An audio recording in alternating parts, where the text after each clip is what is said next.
Magandang umaga po sa lahat. As usual, dito sa balcony, papaaraw. Bago mag-umpisa ng trabaho.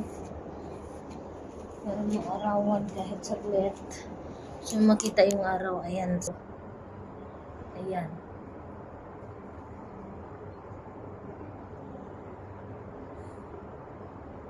Ayan si Haring Araw. Nakita nyo na. Dito. Kahit mga ilang minute lang maarawan. Yung umaga, ganun ginagawa namin dito. Ito ang nakakapi usually.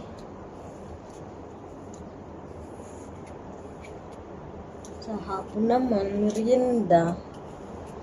Nagmerienda, nakaupo sa balcony. Masarap tumambay dito kasi malinis na. Lagi ko nililinis. Tsaka hindi na ganun kainit.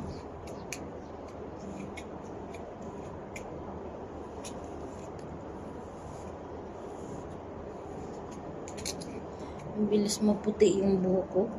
Kukulay lang ito last month.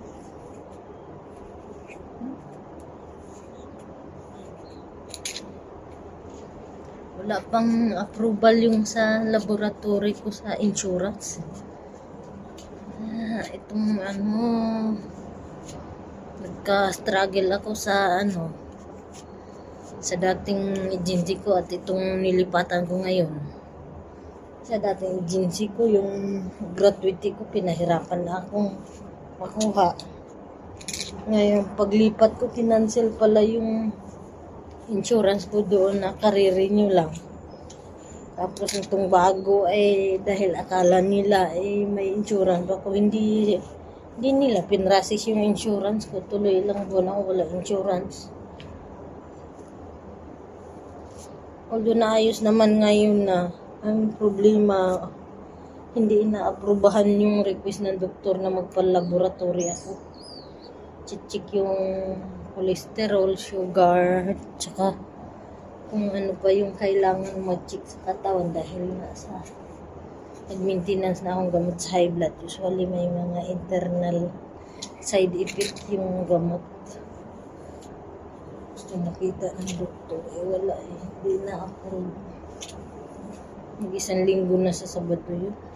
At ito namang sahod ko sa bago kong agency, Redley. Anong pitsa na ngayon? Wala pa akong sahod.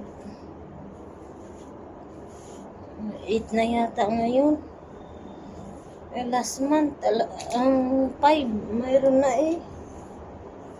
Ngayon, anong pitsa na?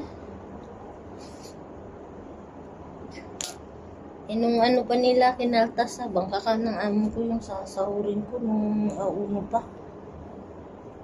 Hanggang ngayon, wala pa. Hindi ko alam, mamaya ko, kulitin ko mag-message sa uli.